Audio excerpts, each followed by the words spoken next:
오늘은 신화적 컴플렉스 이야기 세 번째입니다.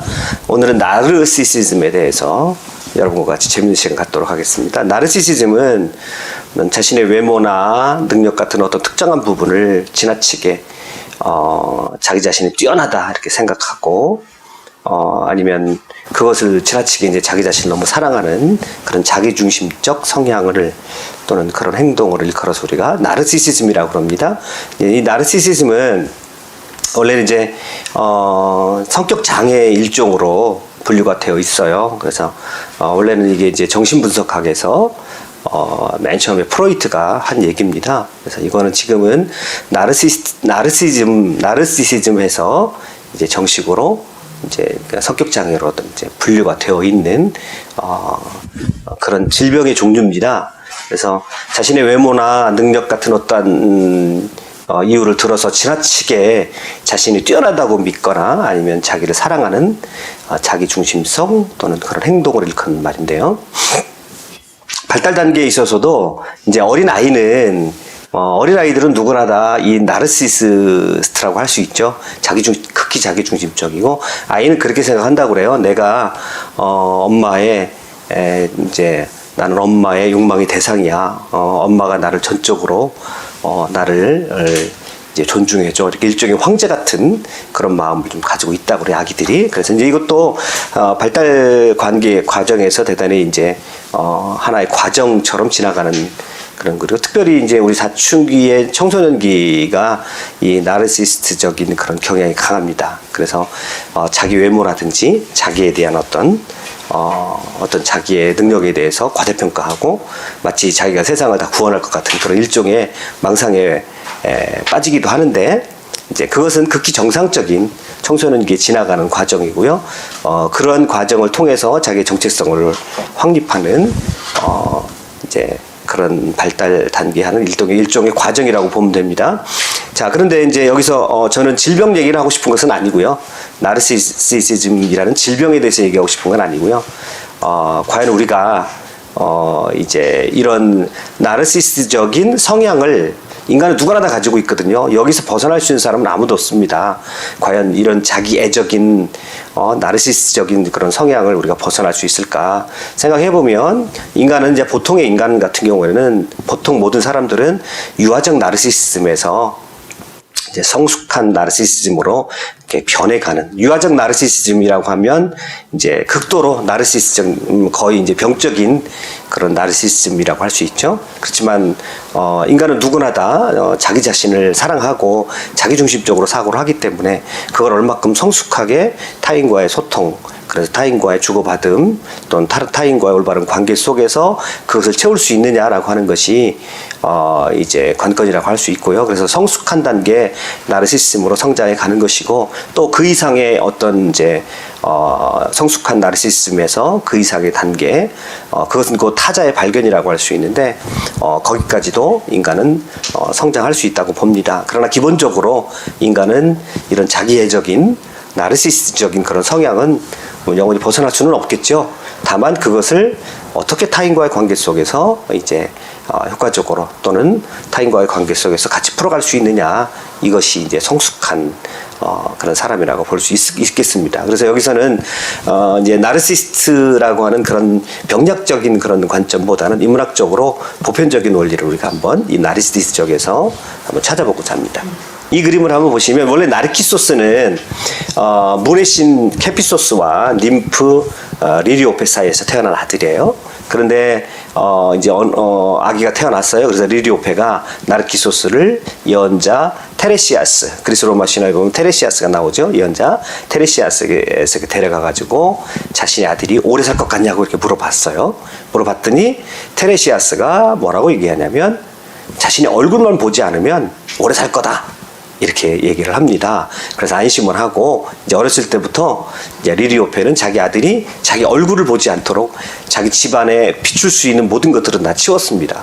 그리고 자기 얼굴을 보지 못한 채 이제 이 아이는 성장하는 거죠. 세월이 흘러서 16살 또 이제 청년이 되어 가면서 아주 유능한 사냥꾼이 되었습니다. 들로산도로 사냥을 하러 다니는데, 너무 잘생기고 아름다워가지고요. 누구라도 한 번만 보기만 하면 사랑에 빠질 정도였습니다. 하지만 나르키소스는 자신을 따르는 모든 여인을 무시하고 심지어는 경멸하기까지 하는 것이었습니다. 자, 이게 이제 나르시시즘의 어떤 증상이라고 할 수 있어요. 나르시시즘의 증상이라면 대표적인 것은 타자와의 단절입니다. 그러니까 타자가 나에게 대해서 무슨 생각을 가지고 있는지, 타자가 나에 대해서 어떠한 제스처를 하는지 그거는 전혀 관심이 없습니다. 이건 병리적인 그런 나르시시스트들에게 공통적으로 나타나는 현상인데, 그래서 이 나르시시스트들은 정서적인 그런 이제 친밀감, 애착이죠. 애착 또는 애착에서 나오는 정서적인 친밀감이 형성하기가 불가능합니다. 이제 보통 제가 이제 조사를 해보니까 한 1% 정도가 나르시시스적인 성향이 강하다 그러는데, 특별히 자본주의 속에서는 더 이제 많이 나타나는 증상이라고 해요. 그래서 타인은 나의 친밀감과 소통의 어떤 대상이라는 것보다, 대상 또는 나와 같은 인간으로 서로 공감하고 소통하는 대상이 아니라 그냥 내 욕망을 성취시켜주는 대상일 뿐입니다. 내 욕망을. 그래서 때로는 폭력을 휘두르기도 하고, 또 교묘한 방법으로 조절하기도 하고, 조정을 하면서 또 다른 타자에게 교묘한 방법으로 이제 죄책감을 불어넣어서 조정을 하든지, 하여간 내 욕망을 성취시키기 위한 어떤 대상으로 볼 뿐이지, 그와 진정한 애착 관계를 형성하고 소통할 수 있는 그런 이제 과정에 이르지 못한다. 보통 이게 나르시시즘의 증상이거든요. 우리도 이런 병약적인 사람들뿐만 아니라 우리도 가끔 보면 또 우리 자신에게도 그런 증상이 나타날 수 있거든요. 인간은 누구나 다 자기중심적이기 때문에 이런 나르시시즘이 어느 정도는 나타난다고 볼 수가 있을 것입니다. 자, 이 나르키소스에게 사랑에 빠진 많은 여인들이 있었는데, 그 중에 이제 ним프 에코도 있었습니다. 이제 에코는 워낙에 원래는 수다장이었어요. 원래는 워낙에 수다장이었는데, 이게 수다장이라서 이제 막 말을 많이 합니다. 그런데 어느 날 이제 제우스가 바람을 펴요. 바람을 피는데, 제우스가 바람을 피면 항상 헤라가 쫓아다니죠. 그래서 제우스가 바람을 피는데, 이제 이 헤라가 쫓아왔어요. 근데 헤라가 이 에코가 제우스를 보호하기 위해서 헤라에게 막 수다를 떱니다. 지금 헤라는 제우스를 찾기 위해서 정신이 없는데, 헤라가 수다를 떠는 사이에 제우스가 바람을 피는 현장에서 도망갔습니다. 그래서 헤라가 화가 나가지고 이 에코에게 벌을 내리는데, 이제 남에게 절대 말은 걸 수는 없어요. 남에게 절대 말은 걸 수는 없는데, 이제 다른 사람의 말 끝부분만 따라할 수 있게 그렇게 이제 벌을 내린 거죠, 헤라가. 그래서 에코는 나르키소스를 굉장히 사랑했고, 나르키소스를 보자마자 너무 반해서 간절히 말을 걸고 싶었어요. 그러나 그는 그럴 수가 없었죠. 남의 말을 끝부분만 따라할 수 있었기 때문에. 자, 어느 날 나르키소스가 이제 같이 친구들하고 사냥을 왔다가 멀리 있는 친구들을 부르기 시작합니다. 그런데 이제 그 멀리 있는 친구들이 아마 그 소리가 안 들렸는 모양이에요. 그래서 이제 에코에게 겨우 기회가 왔습니다. 거기 누구 있니? 그러면 이제 끝에 소리만 따라하죠. 있니? 이리 와. 그랬더니 이리 와. 끝에 소리만 따라합니다. 우리 만나자. 굉장히 좋은 기회가 왔습니다. 이제 나르키소스가 우리 만나자 하는데, 에코가 우리 만나자라고 하는 말을 따라할 수 있었습니다. 그래서 용기를 내가지고 나타나서 나르키소스의 목을 와락 껴안았습니다. 자, 에코가 다 와락 껴안았어요. 그때 냉정합니다. 손 치워. 껴안지 말고. 그 전에 내가 죽는 게 낫지. 근데 에코는 마지막 말만 따라할 수 있거든요. 그래서 따라할 수 있는 말도 죽는 게 낫지. 자, 이 말을 하고 에코는 수치스러워서 견딜 수가 없습니다. 자, 우리 여기서 볼 수 있는 것이 이제 뭐냐면, 아까도 말씀드렸듯이 나르시즘에 빠진 사람들은 이제 타자에 대해서 단절감을 가지고 있거든요. 그것이 어떤 것이 됐든 아주 냉정합니다. 그리고 이 나르시시들은 때때로 이제 폭력적인 성향을 많이 띠기도 하고요. 그리고 교묘한 방법으로 남을 조정을 하지만 그와 교감을 하지 못하는. 여기서도 신화상에서도 보면, 지금 이 장면에서도 보면 이제 에코를 전혀 에코의 마음을 이제 받아주고 안 받아주고를 떠나서, 사랑의 마음을 받아주고 안 받아주고를 떠나서 인격 자체를 무시하고, 그리고 에코에 대해서 저주에 가까운 말을 퍼붓는 것을 볼 수 있습니다. 이게 나르시시스트들의 전형적인 어떤 증상 중에 하나라고 그래요. 물론 이런 나르시시스트들만 이런 것이 아니라, 때로는 우리가 너무 자기에게 빠져 있을 때 자기 세계에 너무 빠져 있을 때는 우리도 이제 이런 증상이 때때로 나타나기도 하고요. 이게 누구에게도 나타나냐면 자녀들에게도 우리가 또 이렇게 할 수가 있는. 그러니까 이제 누구나 다 보편적인 현상인데 병약적으로는 이런 현상이 아주 인격화되어 있는 사람, 고착되어 있는 사람 우리가 말을 하죠. 아무튼 신화로 돌아가면 죽는 게 낫지라고 자기 입으로 그 말을 따라하고 보니까 에코는 너무 부끄럽고 수치스러워서 견딜 수가 없습니다. 그래서 수치심에 에코는 깊은 동굴로 숨어버립니다. 그리고 여전히 식지 않는 그의 사랑의 마음을 가지고 있었기 때문에 그 뜨거운 마음이 그녀의 몸과 마음을 타들어가게 만들었고 점차 목소리와 뼈만 남고 뼈마저 돌로 변한 겁니다. 그래서 에코는 이제 돌로 변해서 사라져 갔습니다. 자, 그래서 우리가 산에 가면 메아리를 만날 수 있죠. 에코. 그래서 그런데 이제 이 나르키소스에게 수많은 이런 ним프들이 상처를 받았거든요. 수많은 ним프들이 상처를 받았기 때문에 그들이 이제 복수의 신 이제 네메시스에게 찾아갑니다. 그래서 나르키소스에게도 복수해 줄 것을 부탁을 합니다. 요청을 합니다. 그리고 뭐라고 요청을 하냐면 그 수많은 ним프들이 구애를 했지만 얻지 못했던 것처럼 도저히 그가 사랑할 수 없는 어떤 대상을 사랑하게 해달라고. 그러니까 자기가 사랑할 수 없는 대상을 사랑하게 그렇게 나르키소스도 그런 함정에 빠지게 해달라고 네메시스에게 요청을 했고 복수의 신은 들어주기로 했습니다. 어느 날이에요? 어느 날 이제 에코가 나르키소스가 숲속 시냇가에서 물을 마시다가 물속에 있는 자신의 얼굴을 이제 보게 된 겁니다. 그리고 그에게서 눈을 뗄 수가 없었습니다. 이렇게 아름다운 청년, 이렇게 아름다운 얼굴은 본 적이 없었던 거예요. 물속의 그 아름다운 일은 자신을 바라볼 뿐 가까이 가서 이제 손을 뻗치면 물결이 흩어지면서 물속에 사라져버리고 그리고 또 잠시 후에 또 그 아름다운 얼굴이 이제 드러내 애를 태웁니다. 그래서 잠시도 나르키소스는 그 냇가에서 벗어날 수가 없었습니다. 자, 그리고 손을 뻗어서 가까이 가서 다가가려고 하면 또 물속에 사라지고 또 물결이 잔잔해져서 그 속을 들여다보면 다시 그 아름다운 청년의 모습이 나타납니다. 자, 결국 나르키소스는 물속에 비친 아름다운 청년, 자기 자신이죠. 청년을 사랑하다가 그와의 사랑이 이루어질 수 없는, 다가가면 사라져버리는 그 안타까운 마음, 또 그런 안타까운 상황에 절망을 해서 그 물가에서 이제 그 물속에 비친 자신의 모습을 보고 보다가 이제 죽어버린 거죠. 에코와 같은 운명이죠. 물속에서 그의 몸은 에코처럼 말라갔고 이내 그 자신의 몸은 흔적도 없이 사라졌고 그가 사라진 자리에는 수선화 한 송이만 피어 있습니다. 그래서 우리가 수선화를 나르키소스라고 그러죠. 나르키소스라고 합니다. 자, 이 작품은 너무 유명한 작품인데요. 저는 이 작품을 보면서 정말 카라바조는 천재적이다. 수많은 사람들이 그 나르키소스에 관한 그림을 그리거든요. 나르키소스에 대한 그런 그림을 그리는데 그 어떤 작품에서도 이렇게 철학적이고 또는 이렇게 깊은 어떤 장면들을 그리고 여기에 수많은 상상을 불러일으키는 그런 나르키소스 그림은 본 적이 없습니다. 제가. 그래서 정말 카라바조가 천재라고 할 수 있는데 바로크 미술을 창시한 사람, 바로크 미술을 하면 이렇게 순간적인 어떤 조명 효과에 의해서 어떤 극적인 효과를 이제 주로 작품 속에서 볼 수 있는데 정말 카라바조는 천재입니다.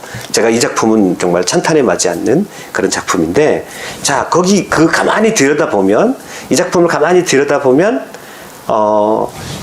물 위에서 내려다보고 있는 나르키소스의 얼굴하고 물속에 비춰진 나르키소스의 얼굴하고 같지 않은 것을 볼 수 있습니다. 물속에 비춰진 나르키소스의 모습은 보면 어딘지 모르게 굉장히 늙어 보이죠.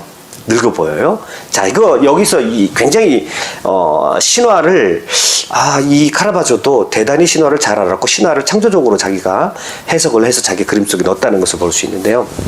이것은 어떻게 보면 나르키소스가 자기 자신과의 사랑에 빠진 나르키소스의 불행한 운명, 불행한 미래의 모습, 그것을 보여주고 있다고 볼 수도 있습니다. 그래서 물속에 비춰진 나르키소스의 모습은 더 이상 아름다운 그런 나르키소스가 아니죠. 암시를 하고 있죠. 그도 언젠가는 그 아름다운 외모가 사라져버리고 말 것이고 그리고 그 아름다움이라는 것이 그가 그토록 사랑하는 그 물속에 비춰진 그 아름다운 모습은 사라져버리고 마는 허망한 것이라는 것을 암시하고 있기도 합니다. 이거를 또 다른 측면에서 이제 저는 이렇게도 해석을 하고 싶어요. 어디까지나 이거는 이제 제가 감상하는 해석의 차원이니까, 이 카라바조의 나르키소스는, 사람이 자기 자신의 외면하고 싶은 또 다른 모습이 있을 그거를 암시해준다라고도 볼 수가 있습니다. 애써 외면하고 싶은 진실인 거죠. 내 모습 가운데 있는데, 그래서 우리가 병리학적으로 나르시시들은 자기 자신을 못 봅니다. 자기 자신에 대한 뭐 반성을 한다든지 자기 자신에 대한 어떤 성찰, 통찰 이런 능력이 병리학적으로 전혀 없습니다. 사실은 우리도 어느 정도 이런 성향을 좀 가지고 있는데 우리도 역시 이런 비슷한 성향을 가지고 있거든요. 그래서 우리도 우리의 좋은 점들은 굳이 잘 보려고 하지만, 부각시켜 보려고 하지만 아름답지 못한 우리의 모습, 또 이제 그 거울 속에 비친 내 몸매를 보고 싶으세요? 거울 속에 내 몸매? 뚱뚱한 내 몸매? 이거 보고 싶지 않거든요. 애써 외면한다는 거죠, 우리가. 그리고 그 거울 속에 있는 나와 지금 내가 바라보는 거울 속에 있는 나의 모습은 어떤 모습인가요? 대체적으로 사람들은 약간의 망상기로 바라봅니다. 그래서 거울 속에 비춰진 나는 나보다도 훨씬 예쁘게 보여질 수 있다는 거죠. 자기중심적인 성향에 그대로 노출된다면. 그래서 저는 이 부분을 어떻게 해석하고 싶은 거냐면, 지금 이 물은 진실을 보여주고 있다는 거죠. 나르키소스의 진실을 보여주고 있다는 것입니다. 그래서 나르키소스는 사실은 그가 이 물속에 있는 모습은 애써 외면하고 싶은 그의 모습이에요. 애써 외면하고 싶은 그의 모습이고, 그의 진짜의 모습일 수도 있는데 그는 젊은 그의 모습만 보기를 원한다는 거죠. 그래서 그가 외면하고 있는 그의 모습, 그것을 오히려 물은 비춰준 게 아닌가. 저는 이렇게도 한번 조금 이제 과도하게 좀 해석을 했습니다만, 왜냐하면 제가 이렇게 해석하는 이유는, 자, 이 작품 때문에 그렇습니다. 이제 오스카 와일드라고 하는 작가의 도리언 그레이의 초상이라고 하는 유명한 작품이 있습니다. 이게 오스카 와일드의 유일한 장편 소설인데요. 그 오스카 와일드의 도리언 그레이의 초상은 나르시스트의 전형을 보여줍니다. 그러니까 저는 이제 신화상에 있는 나르키소스의 이야기가 그것을 이제 도리언 그레이의 초상이라는 이 작품을 통해서 이제 그 당대의 모습으로 재현시켜 준 게 아닌가, 신화를 창조적으로 그 작품 속에서 재해석해 놓은 것이 아닌가, 저는 그렇게 생각을 합니다. 아까 제가 말씀드린 대로 이 나르키소스는 그 카라바조의 나르키소스를 보면 물속에 비친 자신의 모습에 빠졌는데, 사실은 그 이면에는 자기의 부정적인 모습은 보고 싶어 하지 않는, 그리고 보고 싶은 모습만 보고 싶어 하는 그런 나르시스적인 성향을 그림 속에 표현했는데, 이 도리언 그레이의 조상에서도 이 도리언 그레이가 그런 성향을 보여줍니다. 그런데 여기서도 이 작품의 첫 문장이 이제 바로 이 문장이거든요. 읽어보면, 예술가는 아름다운 사물의 창조자이다. 예술을 드러내고 예술가를 감추는 것이 예술의 목적이다. 이게 이제 신비주의적인 그런 문학관이라고 할 수 있는데, 저는 좀 여기서 마음에 안 드는 부분이 뭐냐면, 뭔가 숨겨야 진짜 예술이라는 거거든요. 숨겨야 된다. 뭔가 감춰야 된다. 근데 제가 생각하기에는 예술은 감추는 것보다 드러내야겠죠. 드러내는 것이 저는 예술의 목적이 오히려 더 맞다고 봅니다. 우리가 미처 보지 못했던 측면들, 우리가 숨겨둔 삶의 어떤 이면들, 이런 것들은 우리가 예술가의 작품들을 통해서 우리가 깊이 있게 느껴지게 되거든요. 그런데 이제 이 작품을 오늘 문학 시간이 아니기 때문에 제가 나중에 이제 문학 분석을 할 때 도리언 그레이의 조상에 대해 자세하게 한번 나눌 기회가 있을 겁니다. 자, 이게 이제 그 작품 속에 나온 아주 유명한 대사입니다. 자, 어떤 화가가 도리언 그레이의 초상화를 그려줍니다. 근데 초상화를 보면서 이제 도리언 그레이가 도리언이 하는 말입니다. 그거를 보면서 너무 아름다운 자신의 모습을 봐요. 마치 나르키소스가 그 물속에 비춰진 자신의 아름다운 모습을 본 것처럼, 그리고 거기에 빠져버린 것처럼, 이 젊은이는 누군가 어떤 화가가 그려준 그 자신의 초상화에 완전히 빠져버립니다. 그리고 그 사람이 옆에서 막 찬사를 합니다. 당신 너무 아름답습니다. 당신의 아름다움, 정말 이 아름다움은 영원해져야 됩니다. 그리고 이 아름다움을 즐겨야 됩니다. 라고 그렇게 잘못된 생각을 불어넣어주죠. 그래서 그 그림을 보면서 이렇게 처음에 말을 해요. 아, 나는 늙고 추악해지겠지. 그러면 그림은요, 추악해지지 않죠. 그림은 아름다운 채 영원히 지속돼요. 그래서 이 사람이 조금 이상한 상상을 해봐요. 뭔 상상을 하냐면 영원히 젊은 쪽은 나고 늙어가는 쪽이 그림일 수 있다면 이런 상상을 하는 거죠. 그러니까 나르시스트들의 전형적인 사유방식을 보여줍니다. 그래서 나쁜 것은 아까 말씀드렸던 대로 나에게 있어서 부정적인 면, 내가 맞닥뜨리고 싶지 않은 면들은 내가 배제를 시켜보고 내 삶에서 떨어뜨려 놓고 보고 싶은 것만 보고 싶어 하는 거죠. 아름다운 것만.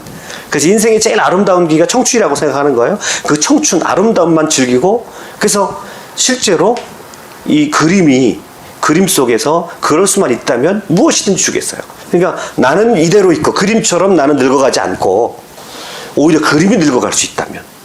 그러니까 기발한 상상력이죠. 그래서 나르키소스의 이야기를 그대로 그의 작품 속에서 또 다른 이제 스토리라인을 가지고 스토리라인은 같죠.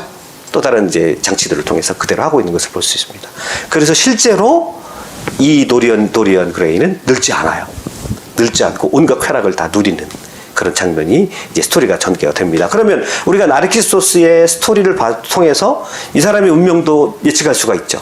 나르키소스가 어떻게 됐냐면 그 아름다운 거기에 빠져서 물속에 비친 자신의 아름다움에 빠져서 결국 그 우물가를 떠나지 못했거든요. 그래서 자기 자신에게 집착하죠. 자기 자신의 아름다운 특정한 부분만 집착을 하다 보니까 자기 자신의 부정적인 면들은 다 배제시켜 버립니다. 그리고 거기에 몰두해 버려요. 거기에 몰두해 버리다 보니까 이 사람은 이제 그 아름다움에 빠져서 그 아름다움을 즐기고 쾌락을 즐기는 것에 다 빠져버립니다. 그리고 이 사람의 운명은 나중에 이제 이 도리언 그레이가 이제 그림을 확인합니다. 그 그림을 확인하는 장면이에요. 그래서 자기의 초상화를 싹 벗어버리니까 거기에는 뭐가 있겠습니까? 늙어 빠진 자신의 모습이 있는 거예요. 너무 끔찍하죠. 너무 끔찍한 모습입니다. 결국은 나중에는 이제 이 도리언 그레이가 그림을 찌르거든요, 칼로. 그런데 그게 그림을 찌른 게 아니었죠. 결국 누구를 찌른 거예요? 자기를 찌른 거예요. 그래서 이 사람이 죽어요.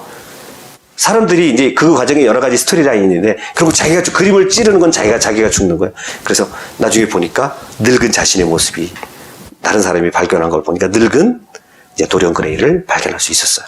그러니까 나르키소스의 스토리라인하고 똑같은 겁니다. 자, 그래서 이제 잠깐 이 결론을 내리면 기본적으로 인간은 모두 나르시스트적인 경향을 가지고 있습니다. 그런데 우리는 성숙해 간다는 것은 이거를 완벽하게 벗어버릴 수는 없겠지만 적어도 유아적인 나르시시즘에서는 벗어나야 된다는 것입니다. 그럼 유아적인 나르시시즘은 뭐냐면 내가 내 자신을 받아들이지 못할 때 시작이 된다는 겁니다. 여러분과 제 삶에서 우리가 자기에게 자꾸 집착을 하거든요. 자기에게 자꾸 집착하는 것은 왜냐하면 내가 나의 부정적인 모습, 내가 싫어하는 그 모습을 내가 받아들이지 못하기 때문에 오히려 더 어떤 한 부분만 보고 싶기 때문에 나는 이런 모습만 보고 싶어. 나는 이런 존재여야 돼. 나는 이런 아름다운 존재여야 돼. 라고 거기에 집착하다 보니까 내 모습을 잃어버리는 것. 이게 이제 유아적 나르시시즘의 시작이고 병적인 나르시시즘이 여기서 시작되는 겁니다. 자, 그래서 저는 이렇게 말하고 싶어요. 우리 인생에서 젊음도 아름답지만 늙음도 충분히 아름답다. 만약에 젊음만 아름답고 늙음이 아름답지 못하다 그러면 늙어가는 나는 되게 불행하겠죠. 불행하게 늙을 필요는 없겠죠. 근데 제가 살아보니까 젊은 시절의 그 아름다운 그 청춘의 뜨거움도 그것도 참 좋지만 나이 들어가는 것도 절대 나쁘지 않은 것 같아요. 그렇게 따지면 우리가 마음먹기 따라서는 우리 삶을 다 받아들이면 우리 삶을 있는 그대로 다 받아들이면 삶의 어느 순간도 아름답지 않은 순간은 없습니다. 삶의 모든 순간은 참 다 아름다운 거죠. 그래서 삶을 있는 그대로 받아들이고 내가 생각했을 때 이거는 부정적인 모습이고 이거는 내가 갖고 싶지 않은 그런 모습이지만 그러나 그 모든 것을 내가 다 받아들이고 이것도 나고 저것도 나고 이 모든 모습들이 다 나라는 걸 받아들이기 시작하면 그 다음에 우리 마음에서 일어나는 변화가 뭐냐면 자연스럽게 내 안에서 타자를 향한 공간이 생깁니다. 우리가 왜 다른 사람을 왜 배경을 하냐면 나르시시적인 성향 때문에 그렇거든요. 그러니까 내가 나에게 집중하다 보니까 다른 사람에 대한 공간이 전혀 생기지 않는 거죠. 그래서 우리가 내 자신을 받아들이고 내 자신의 전 생애를 있는 그대로 받아들이는 순간 그 편안함 가운데 누가 들어와 있냐면 타자들이 들어올 공간이 생기고 그리고 타자들과 소통하는 가운데서 삶의 기쁨이 생겨나기 시작한다는 거죠.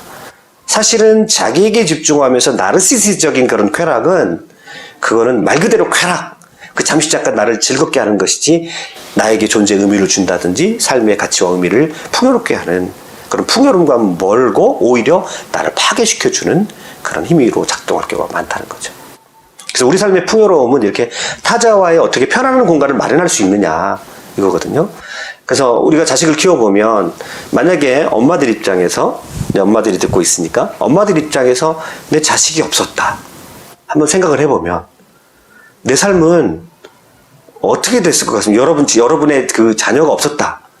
그러면 어떨 것 같아요? 저도 만약에 저도 아버지 입장에서 만약에 내 아들이 없다. 정말 생각하기 싫은 삶이거든요. 생각하기 싫은 삶이잖아요. 엄마에게 자식이 없다. 그러니까 결국은 나의 삶은 타자의 공간을 누가 편안하게 마련할 수 있느냐라고 하는 것이 이게 이제 삶을 풍요롭게 만드는 비결이거든요. 그래서 나르키소스라는 말은 잠 또는 무감각 그 의미하는 나르케라는 그런 말에서 유래할 가능성이 많습니다. 그래서 나르키소스들은 기본적으로 사실은 잠자고 있는 것과 같습니다. 자기 안에 몰입을 해서 자기 안에 빠져 있기 때문에 그것도 자기에게 빠져 있다라고 하는 것은 자기가 보고 싶은 것만 보고 자기 아름다움에 도취되어 버렸기 때문에 자신의 나머지 영역은 전부 외면하고 살아가는 겁니다. 우리가 생애 주기로 보면 나의 젊음도 아름답고 나의 어린 시절도 아름답고 나의 노년도 노년대로 아름다울 수 있는 것입니다. 만약에 나의 노년이 아름답지 못하다고 하면 우리의 미래는 불행 그 자체에 빠져버릴 겁니다.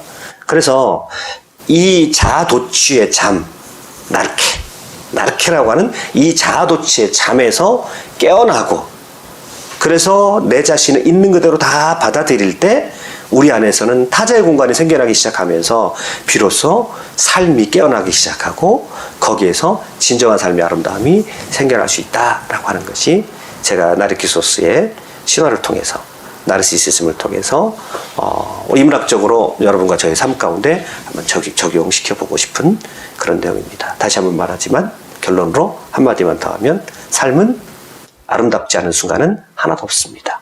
마음 먹으면 삶은 모두가 다 순간순간 아름다울 수 있다고 하는 것입니다. 자신감을 가지십시오.